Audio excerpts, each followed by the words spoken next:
I'm David Charvet with Charvet Classic Cars. We're here in the showroom today with a 1931 Pierce Arrow Model 42 Convertible Coupe. It's an original, unrestored car. I'll be back to tell you more about it after you take a closer look.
You know, Pierce Arrow was certainly one of the great luxury car manufacturers in the world during their heyday, from basically 1901 to 1938.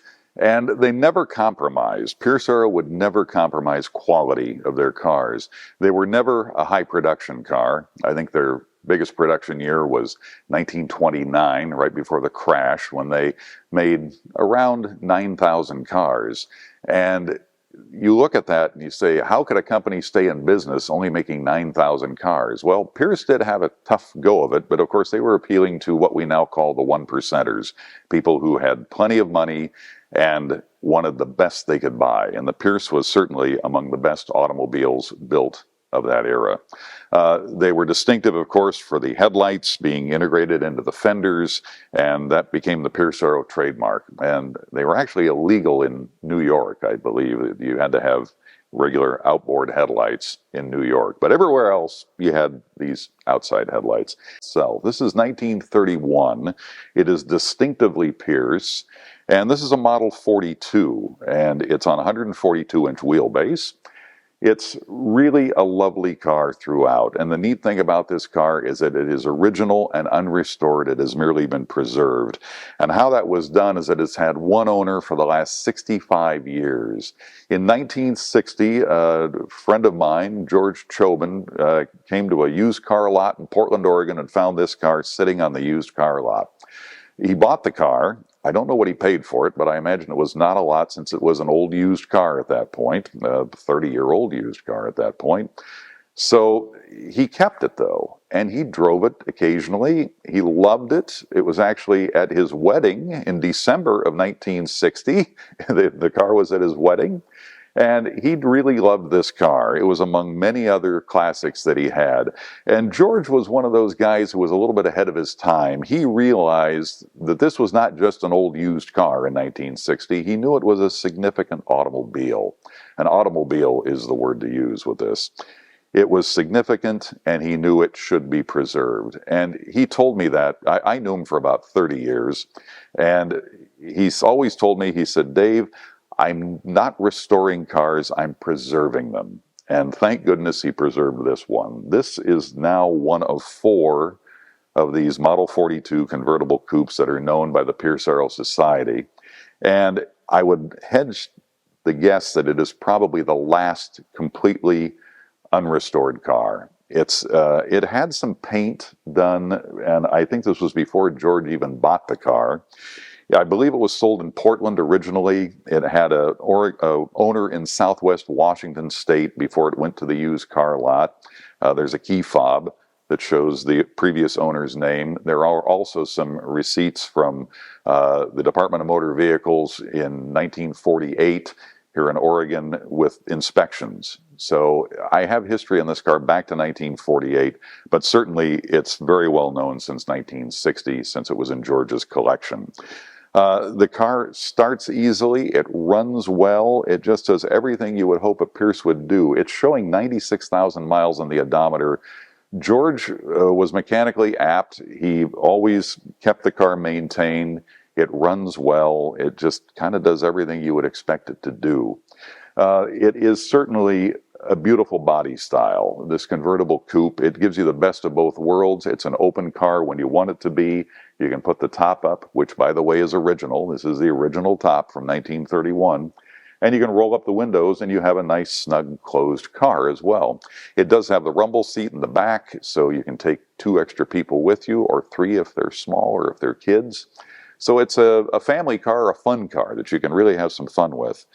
But the only things that George did cosmetically that I'm aware of on this car, in 1997, I think he decided after 40 plus years of ownership, it was time to make it look a little better. So he did have the front and rear bumpers re-chromed. He had some of the trim re-chromed. And he also had some of the upholstery, not replaced really, but just stitched up and made to look better. He did replace the top bolsters on the front seats, just on the seat backs. And he also replaced the cushion in the rumble seat and had that reupholstered. And I think carpeting as well in the front compartment. But really, other than that, this car is pretty much as it was in 1931. And it's a gem, it really is. There are some chips, there are some dings and things that really, are testimony to the age of this car, which is nearing 100 years old, but it really presents well. The fact this car was built in the midst of the Great Depression makes it interesting that it has so much bling, as we would say now. The chrome artillery wheels are really spectacular, and they're very uncommon. You don't see them on many cars. Wood ones, yes, but the chrome, these are steel wheels with a chrome wrap on them, and they really make the car a knockout, I think. The rest of the car, the chrome is equally impressive as well. It has a stone guard on the front, and it really, when it comes down the road, tells you, here comes a Pierce Arrow, and there's nothing else like it. Let's take a look inside.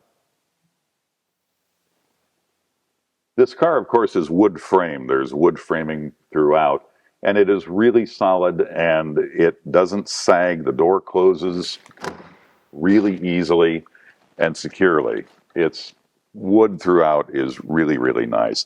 This car, again, has been collector owned for 65 years, and it looks like it was pretty much always garaged even before that. So these are hard to find, a car that's this original, but of this good of condition. Windows and the doors, as I mentioned, they do roll up, and there you are. The glass is all good. The passenger side window does have a crack in it, a one tight vertical crack, but that's it. But again, the glass is all original throughout. Instrumentation in the car is really basic, it's simple, and the great thing is everything works. The gauges all work. From left to right, you have the speedometer, you've got the Oil pressure gauge in the center. This car has great oil pressure. It sits at 45 pounds, 45 to 50 pounds of oil pressure going down the road. The amp gauge reads and it does charge. It works as it should. The temperature gauge works. It is a car that runs really cool. And also the gas gauge works, which is really impressive that still works. The only thing that doesn't work is the clock. It's a Waltham clock, and it's been in here since 1931. I've tried winding it up. It just doesn't tick, but I think any jeweler or clock repair shop could take care of that for you. It starts really easily. It has the choke on the dash. You pull out the choke when the car is cold. The floor starter, just depress the starter, and the car will start. It's really simple. The two levers you have on the steering column or on the steering wheel, you have the accelerator here, or for idling, you can increase and decrease the idle speed, and some people use that as a cruise control back in the day. You also have the light switch, and all of the lights do work on this car, with the exception of the inboard parking lights. Those are not working, and I don't know why. It also has an accessory heater underneath the dashboard as well. That's about it. It's, again, a tidy, nice little package, and I think we should go take it for a drive. Well, let's go for a ride. It starts easily.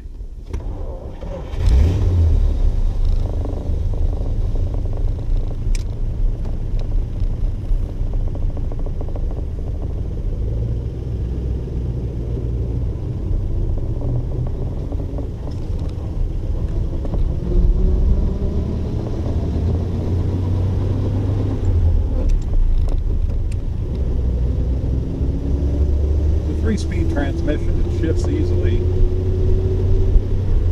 No double clutching. It goes right into gear quite easily. I'm in high gear, pulling through at about 10 miles an hour, 12 miles an hour. Step on it, go.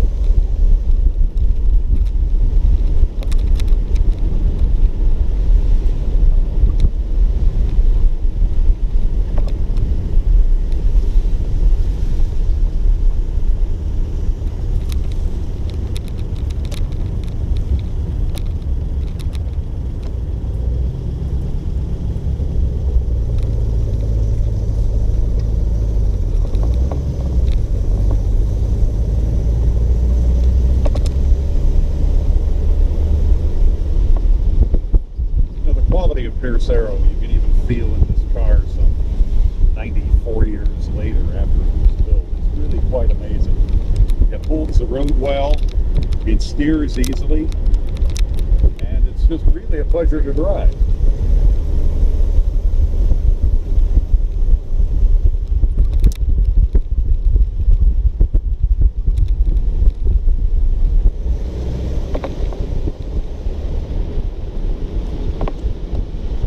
If you have any questions about this Pierce or any of the other cars we represent, feel free to contact me at 503-309-7729 or find us online at charvetclassiccars.com. I'm David Charvet. Thanks for watching.